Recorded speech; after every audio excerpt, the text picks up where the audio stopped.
Saludos cordiales, amigas y amigos, bienvenidos y bienvenidas a Tercer Debate. En el tema de hoy vamos a continuar analizando, desmenuzando la agenda parlamentaria 2021-2022. Bienvenidos y bienvenidas, esto es Tercer Debate.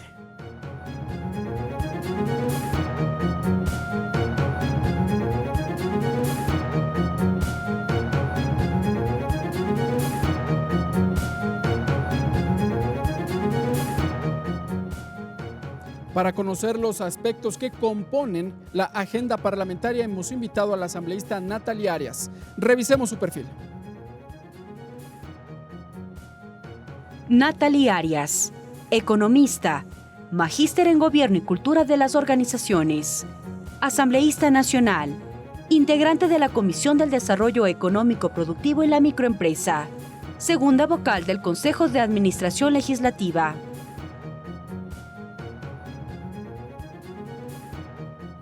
Y para complementar este diálogo, hemos invitado a la legisladora Marjorie Chávez. Revisemos su perfil. Marjorie Chávez, economista, abogada, asambleísta por la provincia de Pichincha, integrante de la Comisión de Relaciones Internacionales y Movilidad Humana, integrante del Comité de Ética de la Asamblea Nacional. La agenda parlamentaria está compuesta con 5 ejes y no menos de 90 proyectos de reforma legal, los mismos que serán tramitados al interior del Parlamento ecuatoriano. ¿En qué consisten estos ejes? Lo vamos a revisar en el siguiente video. La agenda parlamentaria 2021-2022 la componen 5 ejes, cada uno de ellos denominados como mingas. El primero es la minga por la salud, educación, gestión de riesgos y seguridad ciudadana. El asambleísta Alejandro Jaramillo señaló que dentro de este eje se encuentran 14 proyectos de ley a ser tramitados. Reformas al Código de Entidades de Seguridad Ciudadana, reformas a la Ley de Derechos de la Salud, reformas a la Ley de Educación Superior y un nuevo proyecto de gestión de riesgos. El segundo eje corresponde a la minga por la economía, el desarrollo productivo, empleo, derechos laborales y seguridad social. El asambleísta Juan Fernando Flores explicó que son 32 iniciativas a ser revisadas en esta materia. Recibimos un país golpeado, recibimos un país afectado. Y si nosotros no ponemos de nuestra parte, vamos a dejar un país peor para quienes vienen el día de mañana. El tercer eje corresponde a los derechos humanos, las familias y equidad de género, mientras que la cuarta minga corresponde a la naturaleza y los derechos de los pueblos y nacionalidades. En donde se priorizan 18 proyectos de ley que tienen una clara perspectiva de género. Algunos de los enfoques que se han considerado alrededor del cambio climático son la calidad del aire, mientras que el quinto eje corresponde a la minga por la ética, transparencia y lucha contra la corrupción. La asambleísta Marjorie Chávez reveló que 5 de cada 10 ciudadanos consultados desconfían de los órganos legislativos de la región. Dijo que es una realidad que se debe cambiar. Las metas que aspiramos a alcanzar son la creación de instituciones eficaces y transparentes. Para la construcción de la agenda parlamentaria, los equipos técnicos de las 15 comisiones legislativas revisaron los proyectos de ley pendientes y los clasificaron de acuerdo a su importancia.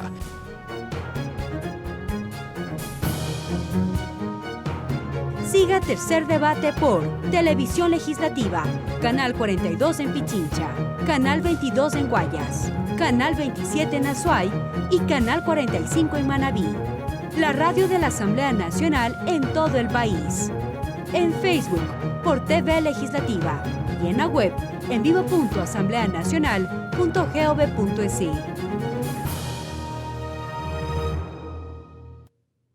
Bien, amigas y amigos, estamos ya a punto de empezar esta nueva edición de Tercer Debate y vamos a saludar con nuestras invitadas, la asambleísta Natalie Arias. Gracias por estar con nosotros en Tercer Debate.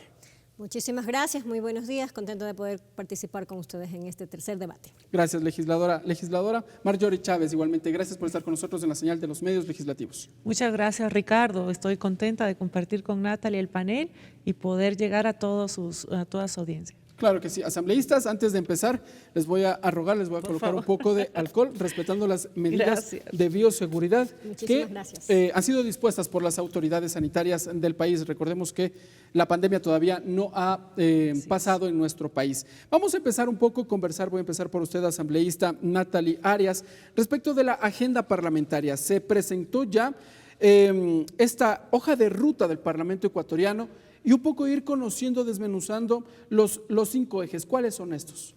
5 ejes en total que engloban los temas más importantes que en este momento son preocupación de los ecuatorianos.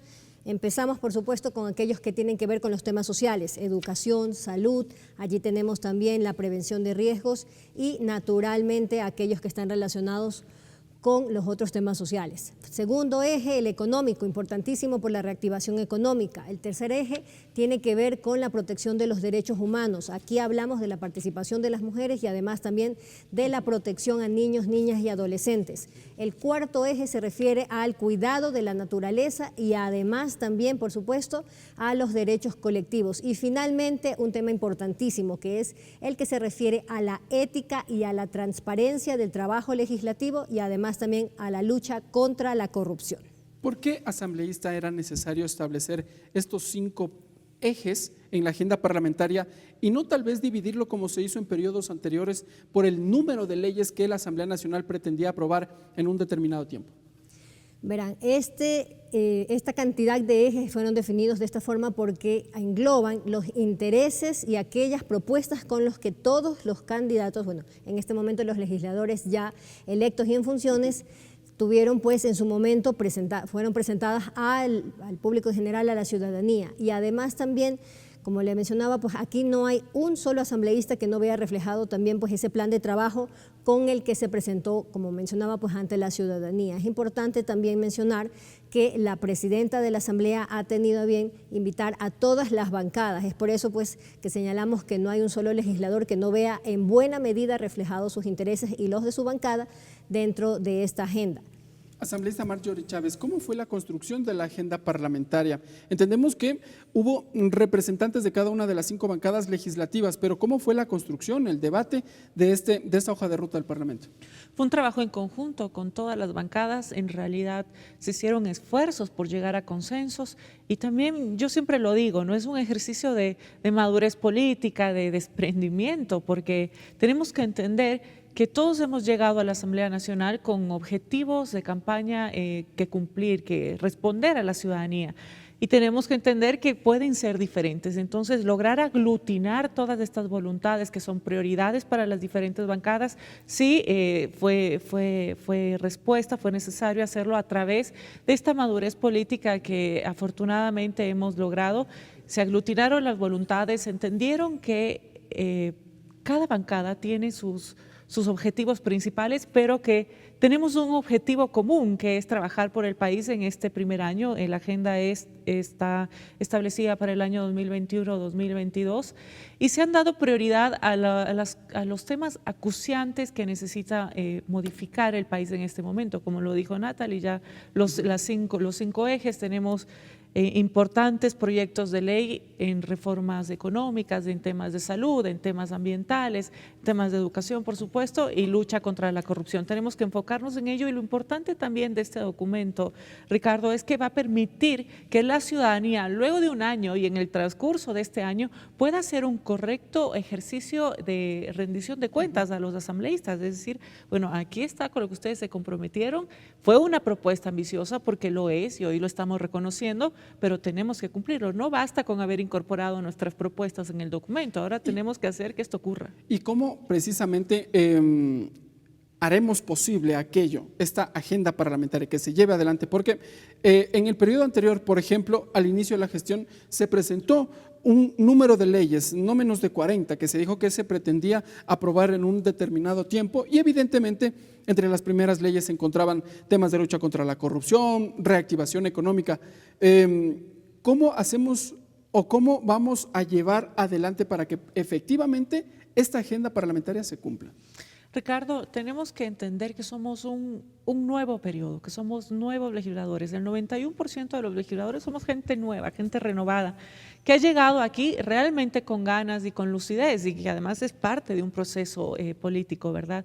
Entonces, no tenemos que tener como referencia el periodo anterior, porque imagínate, si tuviéramos como referencia el periodo anterior, en promedio anual se vieron 17 leyes abordadas por la Asamblea Nacional. Nosotros ahora en este documento nos hemos puesto, sí, un objetivo ambicioso de 86 proyectos de ley. Por supuesto, están en diferentes instancias, claro. Algunos están en comisiones, otros están en primer debate, pero tenemos que diferenciarnos y tenemos que poner todos de parte, ¿no? Tenemos que ser realmente eficientes en el tratamiento y responsables con la ciudadanía, que no puede esperar a que pues, se tomen solamente 17 proyectos por año, cuando nuestras necesidades para mejorar la calidad de vida realmente necesitan de la voluntad de todos y de la consistencia también, la coherencia de los cuerpos legales. Muy bien, asambleístas, empecemos un poco a desmenuzar cada uno de los ejes. El primero tiene que ver con los temas de salud. ¿Qué hará la Asamblea Nacional para colaborar de alguna u otra manera para sobrellevar la pandemia, salir adelante y que de alguna u otra forma también modificar la legislación vigente? Por ejemplo, tenemos un código de salud, el anterior fue vetado en su totalidad por el expresidente, pero una ley de salud, tal vez, un nuevo código de salud. ¿Qué hará la Asamblea Nacional en esa materia? Importante mencionar con respecto pues, al punto anterior que estábamos tocando, que esto se ha tratado no solo por parte de los jefes de bancadas, los coordinadores de nuestros bloques legislativos, sino que además han participado dentro de este proceso todos los presidentes de comisiones, es decir, nos ha permitido ir distribuyendo el trabajo de manera que podamos también responder a través no solo del Consejo de Administración Legislativa, sino por supuesto, en este caso, por parte también de las comisiones. Y en este punto en particular ya hemos empezado a debatir en este mismo pleno de la Asamblea la ley de carrera sanitaria, que es importante y que además pues desprendió uno de estos temas que estaban efectivamente dentro del Código de Salud, este código que fue vetado, y está tratándose aparte para poder responderle a la ciudadanía sobre este punto. Además también se ha incluido dentro de la agenda legislativa los puntos de fiscalización, y el primero de ellos naturalmente tiene que ser el acompañamiento al proceso de vacunación, este plan de vacunación denominado 900, que en este momento está en marcha y que ha arrancado, por supuesto, con muy buen pie, y que naturalmente la ciudadanía pues está a la expectativa en este momento de poder ver que se concreten los objetivos planteados. Se habla mucho de fiscalizar el actual plan de vacunación del gobierno del presidente Guillermo Lasso. ¿Y qué pasa con el anterior plan de vacunación? Porque es evidente que ahí hubo situaciones irregulares. Sin duda alguna, sin duda alguna. Efectivamente, ya esta Asamblea pasó un proceso de control político, realizó un proceso de control político a la figura del ex ministro Ceballos, que naturalmente pues habrá que estudiar, habrá que ver cuáles fueron las conclusiones de él y con eso tomarlo como un punto de partida, porque la ciudadanía efectivamente demanda respuestas con respecto a una suerte de vacunaciones prioritarias, vacunaciones VIP, que no cabían en ningún sentido si teníamos todavía a nuestra primera línea de defensa contra el COVID todavía sin poder acceder a la inoculación. Entonces, estos son temas pendientes, no se pueden disociar. Naturalmente tenemos que tener la mirada ahora en el presente, pero tampoco podemos dejar sin respuesta a la ciudadanía que en este momento todavía cuestiona esta mala toma de decisiones, esta falta realmente de priorización que tuvo lamentablemente el gobierno anterior y que ahora mismo pues pasa todavía la factura porque hemos visto retrasado nuestro proceso de reactivación económica y para ello es indispensable recuperar la salud. Claro que sí. Asambleísta Marjorie Chávez, ¿qué más puede hacer la Asamblea Nacional respecto del proceso de vacunación?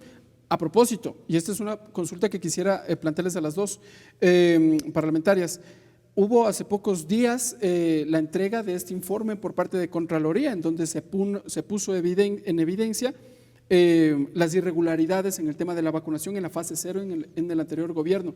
¿Eso también será parte de la fiscalización? Tenemos que trabajar en ello. La fiscalización es una de las dos grandes actividades para las cuales nos eligieron y no va en detrimento de la otra en materia legislativa, así que tenemos que tener la capacidad suficiente de realizar todas nuestras actividades cabalmente, ¿verdad? Y sin miramientos, sin ningún tipo de dádiva, sin ningún tipo de prolongación en los periodos de los procesos. Hay muchos temas pendientes y la ciudadanía realmente está cansada de ver semana tras semana con estupor casos de corrupción que en la pandemia se evidenciaron, pero no ha sido el último año, ¿verdad? Tenemos que fiscalizar el proceso anterior y el proceso actual, si es que fuese necesario. Lo importante es que la ciudadanía tiene que saber que esta Asamblea está comprometida con ello y que vamos a llevar a cabo, de acuerdo, por supuesto, cumpliendo los requisitos administrativos y los tiempos, pero que estamos vigilantes, que no se nos queda nada fuera. ¿No se les va a quedar absolutamente nada fuera respecto al proceso de fiscalización? No. Al menos desde mi bancada estamos dispuestos y trabajando con ello. También le pedimos a la ciudadanía que sea más activa, una ciudadanía que denuncie, una ciudadanía que sea partícipe también de todo este proceso de fiscalización, que levante su voz cuando es necesario, cuando ve afectados sus derechos, y nosotros, por supuesto, desde nuestras curules estamos aquí para dar respuesta a las problemáticas de la ciudadanía, así que es una obligación y estamos absolutamente comprometidos con ellos. En materia de gestión de riesgos, ¿qué propone la Asamblea Nacional? Porque es también parte del primer eje asambleísta Arias. Efectivamente, aquí tenemos ya una disposición constitucional que debemos respetar. En este instante, pues, desde los distintos despachos nos encontramos recabando información, estudiando cuáles son los puntos principales dentro de los temas que ya estaban en trámite dentro de la Asamblea Nacional y cuáles son esas propuestas que desde la ciudadanía, desde la sociedad civil organizada, pues nos han hecho llegar. En este punto en particular, pues es mucho realmente lo que hay que hacer debido a que pues el país lamentablemente se vio en una situación vulnerable por completo en el momento en el que tuvo que enfrentar una pandemia, una situación que por supuesto es excepcional, pero que podríamos haber tenido pues una mejor preparación si hubiéramos tenido, por ejemplo, ahorros o hubiéramos tenido un sistema de salud fortalecido, es decir, pues al menos una red de protección que nos permitiera llegar a la ciudadanía en mejor situación, en mejores condiciones para atender aquello que representó pues una situación por completo terrible para los ecuatorianos, para las familias ecuatorianas, esta situación de desprotección total que lamentablemente pues vimos todos. Evidentemente nadie está preparado para una pandemia y menos en los temas naturales o catástrofes. Sucedió en el año 2016 con un terremoto. Con esa experiencia, la Asamblea Nacional propondrá reformular, asambleísta Chávez, todo lo que tiene que ver con el sistema de gestión de riesgos, la institucionalidad, que, recordemos, meses atrás se la pretendía cambiar el grado de una Secretaría de Gestión de Riesgos a un servicio, se dijo. Finalmente se reculó. Yo no sé si la Asamblea Nacional ha puesto la atención en aquello y dice, bueno, necesitamos tener una institucionalidad fuerte, fortalecida, que permita salir adelante ante estos elementos, una pandemia, tal vez un terremoto. La atención está puesta, tanto así que está dentro de nuestro primer eje de trabajo. Y por supuesto hay que aprender de experiencias pasadas sin justificarlas, sin validarlas de ninguna manera. El tener la capacidad de prevenir, de generar estos escenarios por posibles contingencias, no va a ser que podamos en una eventualidad como la que hemos vivido, una catástrofe como las que tú menciones, cubrir a totalidad. Pero lo que sí permiten la generación de escenarios cuando uno busca objetivos es el que las variables no se queden fuera. ¿Qué queremos decir con aquello? El que tenemos que tener ya identificadas cuáles van a ser las variables en las que tenemos que trabajar y fortalecer institucionalmente. Yo estoy totalmente segura que el legislativo está enfocado en ese sentido y sin duda también el ejecutivo para que cuando eventualmente tengamos que vivir una contingencia como la que hemos vivido o algunas que puedan existir, como lo que tuvimos en el 2016 con el terremoto, que hasta ahora seguimos peleando esos temas, tengamos la capacidad de respuesta y dar la solución y dar un cuidado integral a los ciudadanos que nunca más se sientan abandonados. Asambleístas, avancemos. Si me permite, sí, por favor, porque en realidad en este punto en particular y a propósito de lo que ha mencionado Marjorie, efectivamente el Ejecutivo en este sentido, específicamente en cuanto a los temas de salud, uno de los temas preliminares que hay que atender desde ya es la cobertura de agua potable. Estos son temas que efectivamente salen por completo del ámbito específico de la Asamblea Nacional, pero que hay que atender. ¿El Ejecutivo o los gobiernos seccionales? Ambos, porque naturalmente pues cuando hablamos la competencia es propiamente de los GATS, sin duda alguna, pero los recursos naturalmente tienen que venir de un trabajo en conjunto con el Ejecutivo y para esto es una priorización. por la relación que tienen entre los temas de salud y los de saneamiento, de salubridad, por supuesto. Y además también en este punto en particular, a propósito de lo que se ha mencionado en este momento de la recuperación económica y por supuesto integral de las provincias de Manabí y de Esmeraldas, que esos son temas que también pasan por la fiscalización y que están incluidos por supuesto en el trabajo legislativo dentro de la Comisión de Desarrollo Económico, Productivo y la Microempresa, y a propósito de esto también dentro de esa agenda legislativa, porque naturalmente aquí estamos hablando de varios puntos, o sea, la recuperación económica del país y específicamente de las dos provincias que fueron más afectadas por el terremoto pasan necesariamente por el hecho de verificar el buen uso de los recursos públicos. Tenemos mucho porque podríamos conversar sobre ese tema en particular y ese sí es trabajo de la Asamblea Nacional. Ya que estamos en el eje número 2, economía, ¿cómo vamos a reactivar la economía desde la Asamblea Nacional?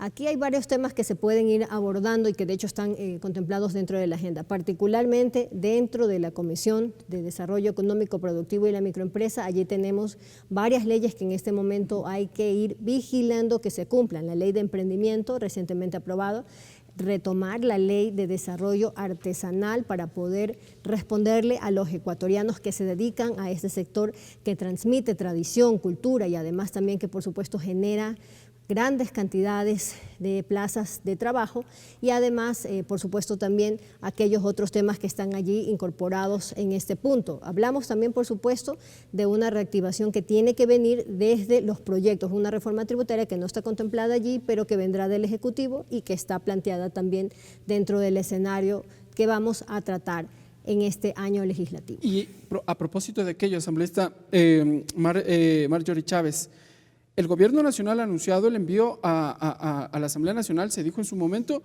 de un proyecto de ley con este carácter económico. Y bueno, el presidente Guillermo Lasso, si bien no se ha pronunciado como tal al respecto, sí lo ha hecho en su momento el ministro de Economía y Finanzas. Y entre otros elementos, más o menos ha mencionado modificar la base del pago del impuesto a la renta. ¿Cómo se nota aquello? Bueno, no lo veremos hasta que no los envíe, ¿no? Estamos realmente todos esperando con ansias que llegue esta propuesta desde el Ejecutivo. Se han escuchado varias voces, desde no solo de los ministros, desde la ciudadanía, desde diferentes cuerpos colegiados que hacen recomendaciones en lo que debería ser la política pública que tiene que asumir este nuevo periodo para funcionar, ¿no? Y por supuesto también ciertos gremios que desde su realidad puntual hacen estas aportaciones. Pero yo sí espero que llegue pronto y que tenga la capacidad de aglutinar las voluntades. ¿Y cómo va a lograr esto el Ejecutivo y cómo vamos a lograr también el Legislativo cuando presentemos propuestas para ser eficientes y que la dinámica en la toma de decisiones pues no se vea truncada eventualmente? Y lo haremos si hacemos cuerpos normativos y hacemos propuestas que realmente sean consistentes, competentes, pero sobre todo sensibles al entorno, que respondan a la necesidad que tienen los ciudadanos. Yo estoy confiada de que vendrán las propuestas en ese sentido y cuando son reales, todos los legisladores, independientemente cuál sea la camiseta, si va en beneficio de la ciudadanía, pues tiene que ser aprobado. No habrán matices, habrán diferencias, habrá que negociar, habrá que llegar a consensos. Lo importante es que el objetivo pues se cumpla, que es realmente cambiar la situación que viven los ecuatorianos en este momento y en un tema tan neurálgico, tan censurable también en su momento como el económico, hay que tener mucho cuidado en lo que se aspira. Ya vamos a consultar la postura de cada una de las bancadas respecto a los temas económicos. Nos vamos a una pausa, amigas y amigos. Cuando regresemos continuaremos en el diálogo con las asambleístas Natalia Arias y Marjorie Chávez respecto de la agenda parlamentaria 2021-2022. Sigan con nosotros, esto es Tercer Debate.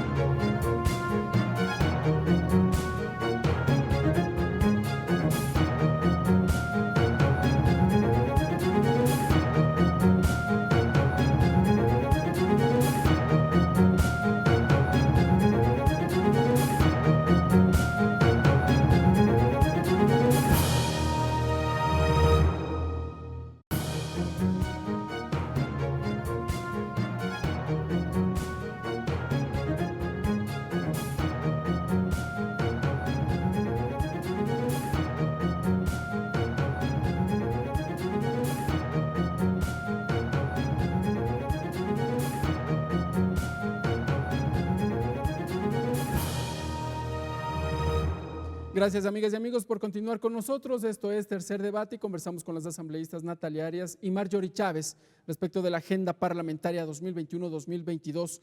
Nos habíamos quedado en los temas económicos y aquí quisiera una respuesta algo breve de cada una de las invitadas respecto de la postura que adoptará la bancada legislativa a la que ustedes representan respecto de los temas económicos. Es evidente que desde Bloque UNES, por ejemplo, han dicho que no estarán a favor del incremento de los impuestos, así tampoco como la eliminación del impuesto a la salida de divisas, por ejemplo. Desde su bancada asambleísta Arias, ¿cómo van a reaccionar a estas posturas que de alguna u otra forma empiezan ya a sonar desde el Ejecutivo?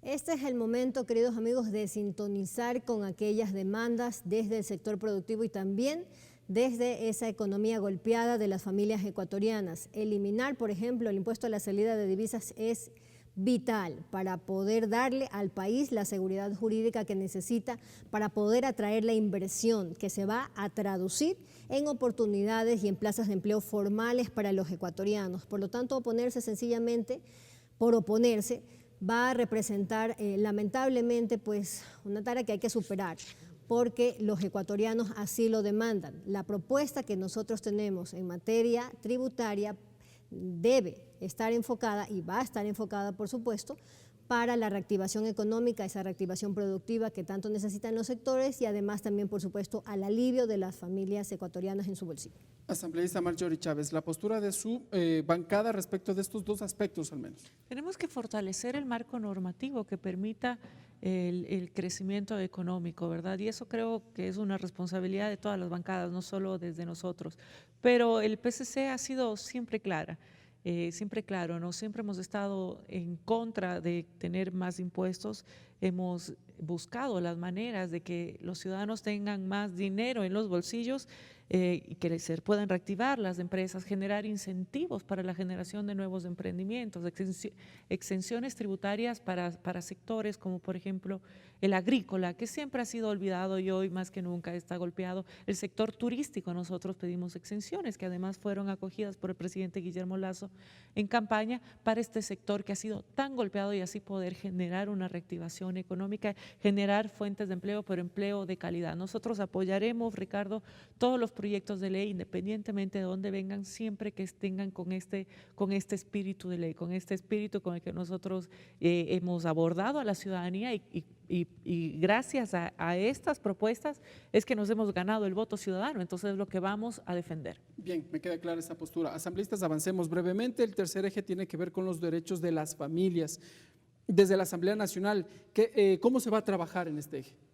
Aquí hablamos principalmente de una participación efectiva de las mujeres ecuatorianas dentro de lo económico y por supuesto también la protección de los derechos de niños, niñas y adolescentes. Estamos hablando en general de buscar de ir atrás de esa erradicación de la violencia en todas sus formas que afecta el proyecto de vida, principalmente de las mujeres ecuatorianas, porque hay que decirlo, así lo dicen las cifras y así también se puede evidenciar dentro del trabajo de todas las instituciones públicas y privadas que se dedican al patrocinio y por supuesto también a la defensa de los derechos de las mujeres ecuatorianas. Específicamente dentro de este eje pues tenemos aquellos temas que nos van a permitir fortalecer, como mencionaba, pues la participación política, económica y por supuesto también en otros aspectos de las mujeres ecuatorianas. Uno de los puntos o de los objetivos que siempre se ha buscado es alcanzar la equidad salarial. ¿Cómo se va a llegar a aquello? Bueno, hay una propuesta también desde el Ejecutivo que nosotros acompañaremos y por supuesto también fiscalizaremos de manera que se pueda realizar pues un observatorio para poder verificar quienes no cumplen realmente con esta disposición que de hecho consta en la Constitución, en la que pues a igual trabajo debe existir en todos los casos igual remuneración. Además también dentro de la Asamblea pues tenemos algunas iniciativas que nos van a permitir, como mencionaba, pues trabajar en función de ese mismo objetivo, lograr realmente la participación de las mujeres ecuatorianas en mejores condiciones, averiguar por supuesto, ir atrás de esta información y verificar que así se haga, generar los incentivos para poder producirlo y además también estar a la expectativa, vigilantes de que este proceso pues se siga. Asambleísta Marjorie Chávez, alcanzar la equidad salarial me parece que es un objetivo más que urgente. Y ese fue uno de mis ofrecimientos de campaña, Ricardo. Yo he trabajado desde la sociedad civil en ese tema. Hace 3 años envié a la Asamblea Nacional un proyecto de ley en ese sentido. En su momento no fue acogido.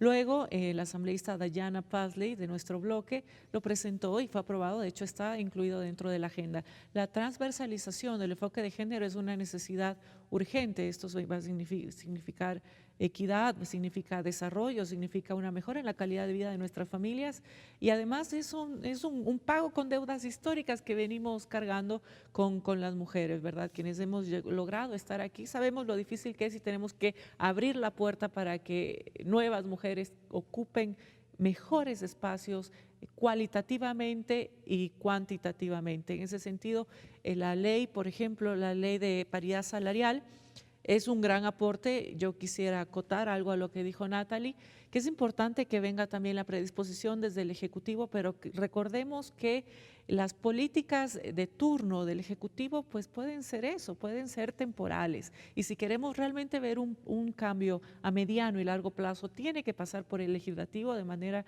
que pues ya el siguiente que venga del gobierno pues no pueda modificarlo, ¿no? Entonces sí es importante que incorporemos este debate y lo transversalicemos en todos los demás cuerpos legales, no solo porque es una necesidad de nuestro país, de las mujeres, sino porque además si queremos cumplir buenas prácticas internacionales de derechos humanos, de equidad, estamos obligados a ello.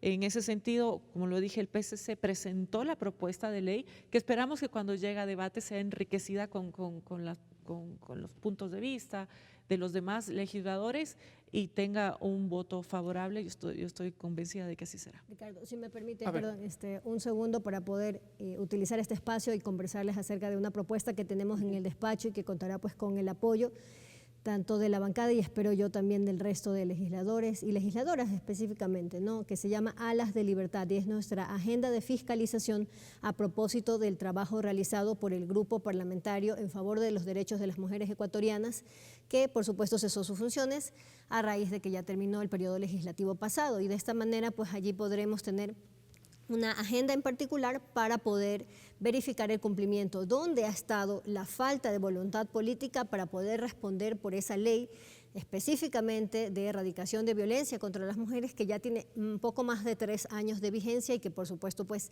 demanda realmente respuestas. La pandemia nos dejó mucho dolor y muy particularmente dentro de este tema porque las mujeres ecuatorianas fueron mucho más golpeadas por esta situación, por la falta de empleo, de oportunidades y además también por la situación que conllevaba el confinamiento como tal. Entonces, en este punto hay mucho que realmente se puede hacer. Creo que hay realmente una gran coincidencia. Este es uno de los espacios que nos van a permitir realmente tener mayor convergencia dentro de nuestros puntos de vista, porque no habrá, pues, por supuesto, una sola bancada que pueda decir que está en contra tanto pues, de la equidad salarial, de la reducción de esa brecha que tenemos en este momento vigente y, por supuesto, pues, de alguna manera pues, van a estar todos en favor de esa erradicación, de que esa erradicación sea real.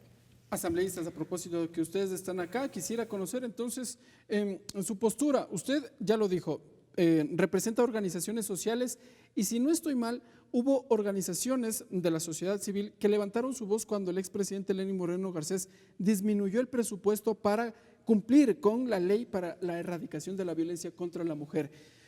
¿Qué hacer entonces con esta normativa? ¿Necesitamos reformularla, revisar o exigir que se cumpla? Tenemos una normativa que es del 25 de noviembre del año 2018. En su momento fue aprobado por mayoría, pero que en la práctica no hemos visto resultados. Es decir, los reglamentos no se han realizado, no la vemos efectivizada en ningún sentido. Entonces tenemos nosotros que fiscalizar qué es lo que se ha hecho con eso.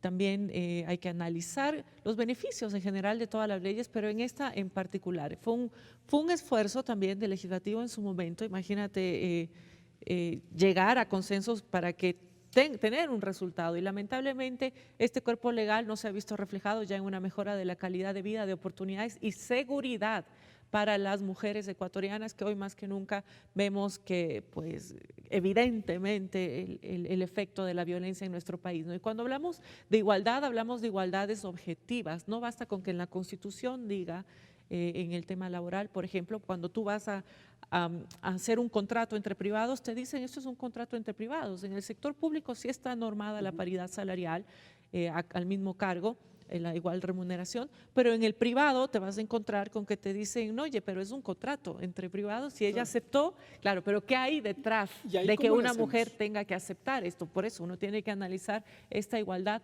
objetiva, ver los procesos, ver la institucionalidad, generar, digamos, mecanismos también para control desde el Ejecutivo y apoyo. No puede ser que le hayan quitado presupuesto a un área que es realmente importante para la dignidad de las mujeres ecuatorianas. Asambleísta Natalia Arias, a propósito de la pandemia, fue evidente que durante los meses que estuvimos en nuestros domicilios, al inicio de la pandemia, se observó el incremento de violencia intrafamiliar, sobre todo contra las mujeres.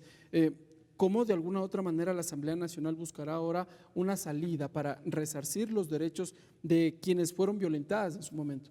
A través de esta fiscalización efectiva que estamos proponiendo y que de hecho está contemplada dentro del tercer eje, que por supuesto busca nuevamente esa erradicación de la violencia contra las mujeres y sobre todo pues en términos positivos aumentar la participación económica, la participación productiva, la participación política de las mujeres ecuatorianas. Ese es el trabajo que tiene que realizarse desde la Asamblea Nacional para lograr que lo que dice la ley pues pueda hacerse efectivo y además también, por supuesto, pues si hay que hacer algún tipo de reforma en este cuerpo legal, pues de esta manera se pueda trabajar en ese sentido. Es muy importante destacar, queridos amigos que nos escuchan, estimados Ricardo y Marjorie, que no podemos nosotros esperar que pues primero venga el desarrollo económico integral del Ecuador y después poder ocuparnos de una agenda en favor de las mujeres ecuatorianas. Ocuparnos de esa agenda es lo que va a permitir realmente que el país se desarrolle. Hay que poner primero las prioridades, naturalmente. Y para esto, pues, en favor del trabajo que hay que hacer por las mujeres, estamos aquí. Avancemos, asambleístas. El cuarto eje tiene que ver con los derechos de la naturaleza y desde el bloque legislativo de Pachacutic se propone la conformación de una comisión ocasional, puntualmente para la revisión de los contratos del sector minero y petrolero. ¿Es viable aquello? Habrá que ver el planteamiento realmente cuando ya se efectivice, cuando ya se pueda conocer el contenido que justifique realmente la creación de una nueva comisión en este caso, cuando particularmente pues sí tenemos dentro de la Asamblea una que podría realizar en este caso que es la de biodiversidad. En ese sentido, lo que conviene realmente decir es que, por supuesto, cuando estamos hablando de desarrollo productivo no podemos olvidarnos en ningún sentido de aquello que tiene que ver con la protección de la naturaleza, no solo porque se lo debemos a las generaciones futuras y además también, sino porque es lo responsable en este momento. Hemos incluido dentro de nuestros planteamientos como bancada del Acuerdo Nacional y por supuesto pues también desde el Ejecutivo, en este sentido pues unos compromisos ya muy claros para lograr realmente que no se comprometa el presente ni el futuro de los ecuatorianos pues a través de un mal uso o un mal aprovechamiento de los recursos, sino que pues vayan en la misma línea. No tiene por qué existir un divorcio en ese sentido, sino que pueden caminar ambos en la misma línea. Asambleísta Marjorie Chávez, ¿es posible un Ecuador sin minería a gran escala como se ha mencionado? Es posible ser productivos eficientemente cuidando la naturaleza. Pienso yo que en los extremos en nuestro país han generado mucho daño y que hoy en día tenemos la capacidad suficiente para encontrar lo que podríamos llamar el valor del punto medio, es decir, podemos cuidar la naturaleza, cuidar y respetar los pueblos y nacionalidades, que es en el objetivo fundamental además de este cuarto eje, pero también tenemos que saber aprovechar los recursos naturales. Yo pienso que en el Ejecutivo vamos a tener propuestas positivas en este sentido, porque cuando uno lee el plan de gobierno con el cual fue a la campaña, me parece que era el punto 7 del plan de gobierno, especifica claramente los procedimientos con los cuales se va a realizar toda la extracción. Yo creo que en este momento el país tiene que sentarse ya no a ver desde los extremos, desde ideologías y desde la generación de conflictos tenemos que buscar soluciones, por supuesto respetando a todos los involucrados, en el caso de los pueblos y nacionalidades, respetando la consulta previa, todos los preceptos constitucionales y todos los acuerdos también que se han firmado internacionales, y creo que existe la sabiduría y la buena voluntad suficiente para poder generar un desarrollo en este sentido, en estas áreas, sin generar malestar en la ciudadanía y pensando y precautelando el futuro de nuestras generaciones. Sin duda que la revisión de los contratos en materia petrolera y minera también le van a traer algún tipo de consecuencia al Ecuador, porque finalmente el país ya tiene en marcha algunos proyectos mineros en ese sentido. Y a propósito de aquello, hace pocos días se mencionó este posible retorno del Ecuador al CIADI, este Centro Internacional para la Resolución de Conflictos. ¿Es viable aquello? Empiezo por usted, asambleísta Arias. Nuevamente la expresión aquí que puede englobar aquello por lo que nosotros estamos trabajando es seguridad jurídica. Iremos, por supuesto, en el camino que nos permita realmente devolverle al país esa posibilidad de atraer la inversión, y no solo la inversión extranjera, que por supuesto es muy valorada y que necesitamos en este instante, sino también esa inversión local, que además se ha visto comprometida por la mala toma de decisiones por parte de los gobiernos anteriores y que lamentablemente en buena medida pues las asambleas también anteriores han colaborado en ese sentido, en un mal sentido, lastimosamente. Entonces, todo aquello que nos permita darle al Ecuador mejores condiciones para atraer esa inversión que tanto necesita, por supuesto va a contar pues con nuestro respaldo. Naturalmente para ello hay que ir analizando punto por punto y en función de esto pues irse pronunciando. El Ecuador en este momento adolece lamentablemente de esa falta de seguridad jurídica que no va a permitir que los ecuatorianos realmente veamos mejorada nuestra calidad de vida. Muy bien, asambleísta, finalmente entonces, ingresar o más bien regresar al CIADI significaría de alguna u otra manera ceder en materia de jurisdicción, porque eso fue lo que al menos se argumentó entre los años 2008 y 2009 cuando se dejó de lado este centro internacional. La soberanía que más importa en este momento es la de la familia ecuatoriana, la de los ecuatorianos que están buscando en este momento trabajo, oportunidades, espacios de desarrollo para poder producir, para poder generar valor en la sociedad. Esa es realmente la soberanía que más importa y nuevamente quisiera ser reiterativa en este punto. Queridos amigos, lo importante es darle al país la seguridad jurídica, porque eso es lo que va a permitir trabajar en el mediano y en el largo plazo. Dejar, como decía bien Mario Urias hace un momento, pues trabajar pues en esas políticas de Estado que realmente nos permitan devolverle al país un cauce de desarrollo. Muy bien, gracias asambleísta, le quiero agradecer por estar con nosotros aquí en Tercer Debate. Me voy a quedar con usted, asambleísta Marjorie Chávez, y claro, quiero conversar con usted sobre el quinto eje y tiene que ver con el tema de lucha contra la corrupción. Sin duda que este aspecto también viene ligado con otra de las competencias de la Asamblea Nacional y tiene que ver con materia de la fiscalización. ¿Qué va a hacer la Asamblea Nacional en ese sentido? Este eje no podía dejar de estar presente, Ricardo. ¿Cómo vamos a enmarcar un objetivo común de trabajo legislativo sin haber incorporado lo que tanta falta hace en nuestro país, que es la lucha contra la corrupción, pero de verdad, una lucha cierta, ¿no? Que se cumpla. Que se cumpla, la fiscalización, el procurar la ética pública. Tenemos que trabajar, creo yo, todos desde nuestros ámbitos, cualquiera que este sea, ¿verdad? Grande, pequeño, legislativo, en cualquier institución, seguir construyendo, inclusive, por supuesto, desde el centro de la construcción social, que son las familias. Y veremos a mediano y a largo plazo los resultados que queremos. En este sentido, la Asamblea lo ha incorporado, por supuesto, no podíamos dejarlo de lado. Y yo creo que este eje, junto de la mano del Comité de Ética, del cual yo soy miembro, van a ser dos herramientas realmente importantes en devolver la credibilidad, porque nosotros tenemos desafíos en materia legislativa que lo hemos comentado en los 4 puntos del eje, pero este quinto eje nos ayuda a trabajar en materia de representatividad, que es lo que tanto hemos perdido, ¿no? Con una credibilidad que ya vimos cómo comenzamos, pero afortunadamente en este mes y un poquito días más que llevamos, hemos logrado mejorar esa percepción ante la ciudadanía, y esto además tiene que seguir incrementando porque la ciudadanía tiene que volver a confiar en sus representantes, en sus instituciones, y no se diga, por supuesto, en la primera función del Estado, que además la han elegido. Entonces, este eje tiene el objetivo de devolver la confianza, por supuesto, de que se cumplan los procesos. Hay muchos procesos que venimos arrastrando dentro de los 86 proyectos que están en la agenda.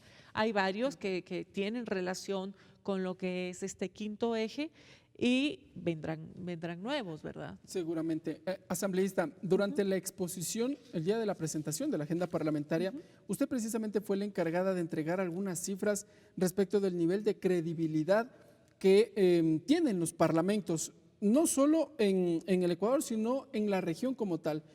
Y llamó mucho la atención porque no menos de 5 de cada 10 personas tienen al menos un nivel de desconfianza con los organismos, con los congresos. ¿Cómo cambiamos esa realidad? Cifras como las que mencioné, por ejemplo, el Ecuador está en el número 39, tiene calificación de 39 sobre 100 en el índice de transparencia internacional, ¿no? Y en este índice están incluidos 180 países. Nosotros estamos pues bastante por debajo y tenemos mucho que trabajar. Una calificación de 3 sobre 10. Tenemos, tenemos un 2% de credibilidad.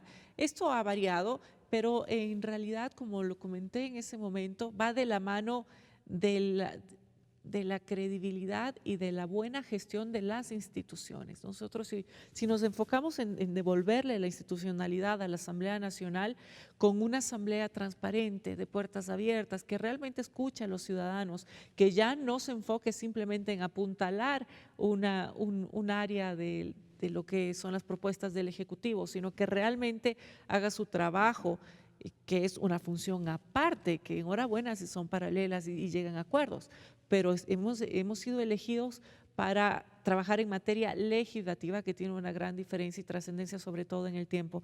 Así que yo veo con buenos ojos que se haya incluido este eje, hemos sido parte de la construcción de él. Tenemos varias propuestas también incluidas, como por ejemplo está la Ley Orgánica Reformatoria para la Transparencia y Acceso a la Información Pública, que creo yo es importante. Y hay un tema que nos va a ayudar muchísimo también a trabajar en este eje, que es el que tiene relación con la contratación pública, Ricardo. Aunque ya se habló de estas reformas a esta ley en la Comisión del Régimen Económico del periodo anterior, pero finalmente esas reformas quedaron ahí.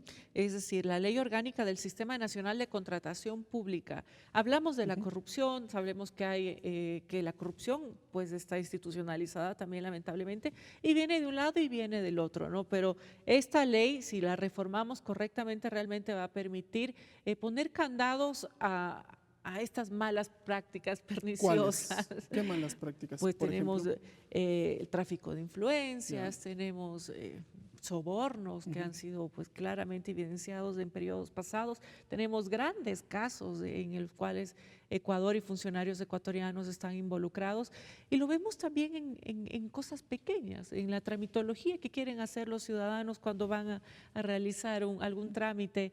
Vemos que existe esta lamentable corrupción que de alguna manera ya la continuidad hasta la ha validado en ciertos procesos institucionales, y eso hay que limpiar de raíz. En este sentido también tenemos varias reformas, no solo para la información pública, sino también para la vinculación y la representación de intereses y relaciones públicas. También tenemos la Ley Orgánica de Participación Ciudadana, que también te va a ayudar a tener un control un control permanente y que realmente influya en la generación de política pública desde la ciudadanía, porque mucho hablamos de la participación ciudadana, pero en la práctica realmente las herramientas que genera esta participación no generan voto muchas veces y no se ven reflejados en las normas. ¿Cómo hacemos para que efectivamente la ciudadanía participe en estos procesos de veeduría ciudadana, de control?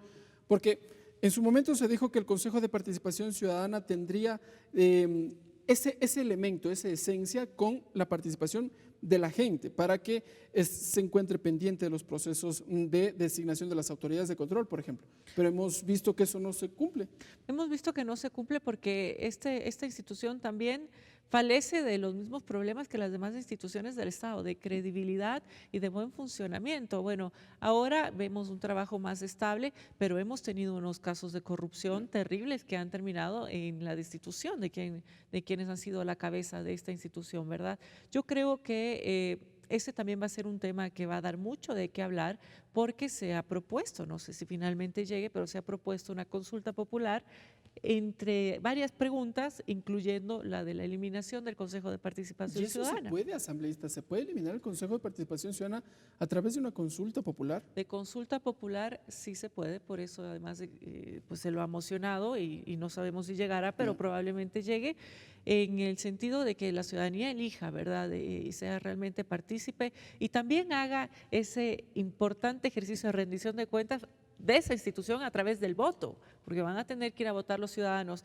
Y yo desde mi punto de vista debo decirte que yo nunca estuve de acuerdo con la existencia del Consejo de Participación Ciudadana, porque me parece que es una forma de politizar lo que es la participación, que más bien debería estar lejos de la política, ¿verdad? Pero pues existe normativamente y tenemos que respetar las instituciones mientras ellas estén haciendo su trabajo en el marco de la ley. Lo que sí te quisiera aclarar es que estos procesos de participación ciudadana tienen que ser eficientes y realmente responder a grupos de la sociedad. Actualmente pues tenemos una ley que permite diferentes herramientas, desde la silla vacía y otras formas de participación, pero que en la práctica son muy complejas de tener acceso y que tampoco dan un resultado positivo. Muy bien. Asambleísta Marjorie Chávez, le quiero agradecer por estar con nosotros en la señal de los medios legislativos aquí en Tercer Debate.